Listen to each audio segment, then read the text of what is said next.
Steady. I know it's you. I'm just trying to instill you with a bit of common sense. You're lucky it's me. I know to look before I shoot. Not everyone does.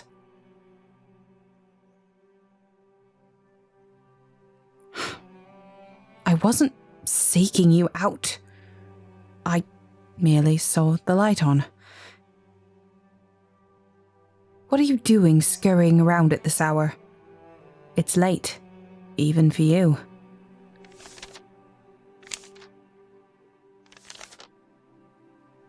Yes, those are the import papers. I've already put the seal on them. Don't tell me you found an error now.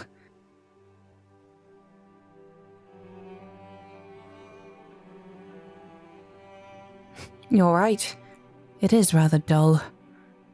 However, the responsibility falls to me, so paperwork it is. Better that than attending another frivolous celebration.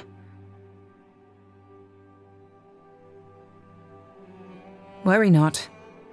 After showing my face at the most recent gala, I'm free to return to seclusion. At least for the time being.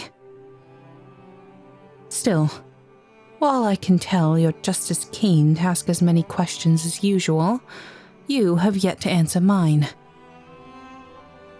What are you doing in my office? Consider it a kindness that I've made no inquiry as to how you got in here in the first place. I am well aware of your knack for being where you should not. However, as far as I know, we've completed our work for the day. What is it?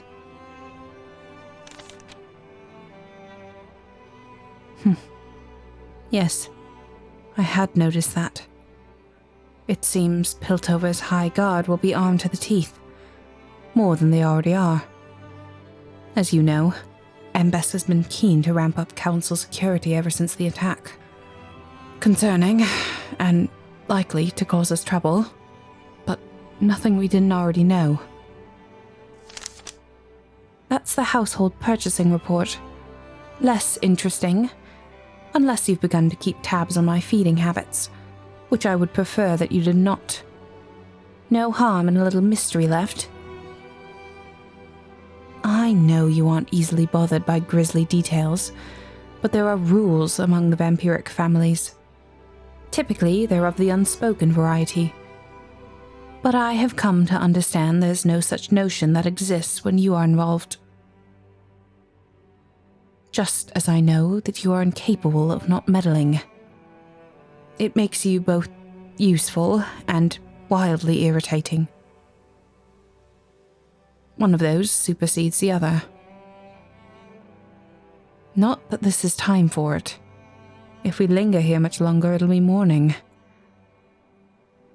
The notion that time moves slower for vampires is a foolish one.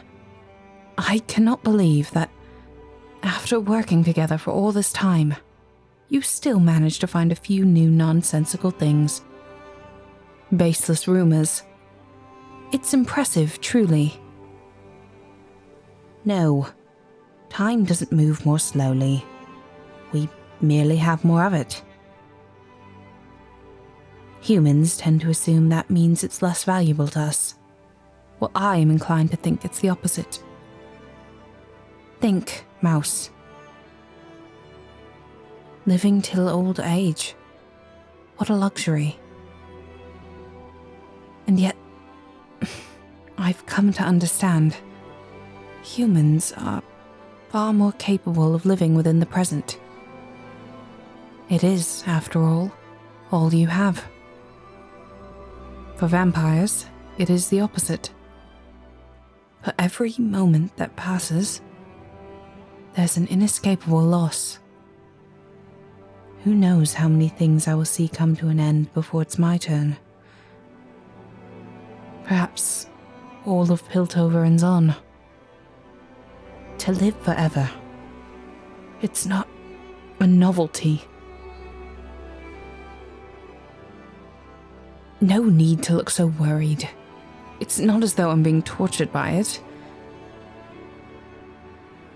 Besides, Humanity has its own burdens we're free from. Give and take. That's all it is. Now then, you, on the other hand, are terribly mortal. Staying up like this isn't good for you, you know. You look awful. Time to get some rest.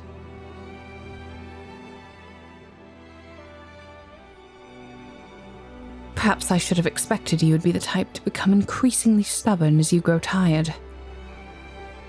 What are you talking about? Anything that you're able to glean from these reports can wait till morning. Don't burn the candle at both ends. Not if you don't have to. Why is this so hard for you to understand? I'm not. I'm fine.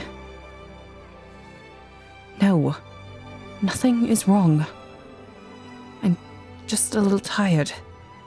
And I'm not leaving you here to analyze yourself into an early grave. Come along then. I'll escort you back to your quarters.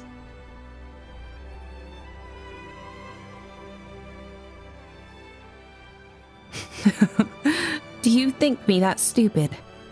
I'm not letting you out of my sight. There's a half-dozen passageways in this wing of the house alone. I'm certain you know of them, and would be more than happy to make use of such. No. Let's go then.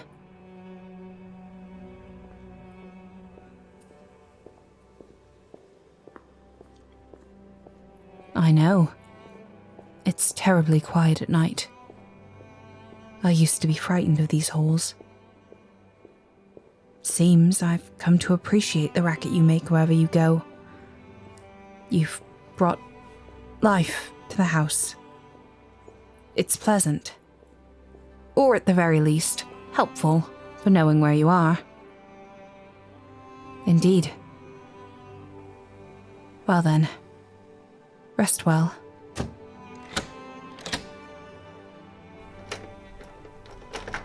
Yes, I have locked it. You should know as well as I do that yanking on the door handle will do you no good. No, Mouse. It is exactly the opposite. I have not the slightest bit of doubt where your loyalties lie. Which is exactly why there's no solution other than this. I've locked you up to ensure you don't make a run for it. At first light, security officers will arrive to escort you to an airship. It will leave port before the sun rises, with you on it, and that will be that.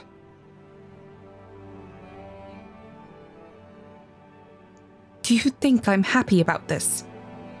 Of course I'm not.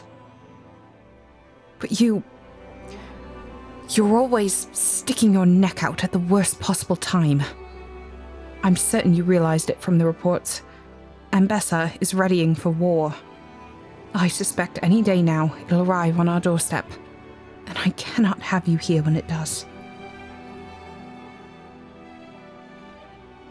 There's a merchant waiting for you in the next port, with enough compensation for you to live on your own, comfortably. It is the least House Kiraman could do. I wish it was more. What part of this don't you understand? I'm not betraying you. I'm trying to protect you from sprinting towards your own death with open arms. Do you have any idea what that would do to me?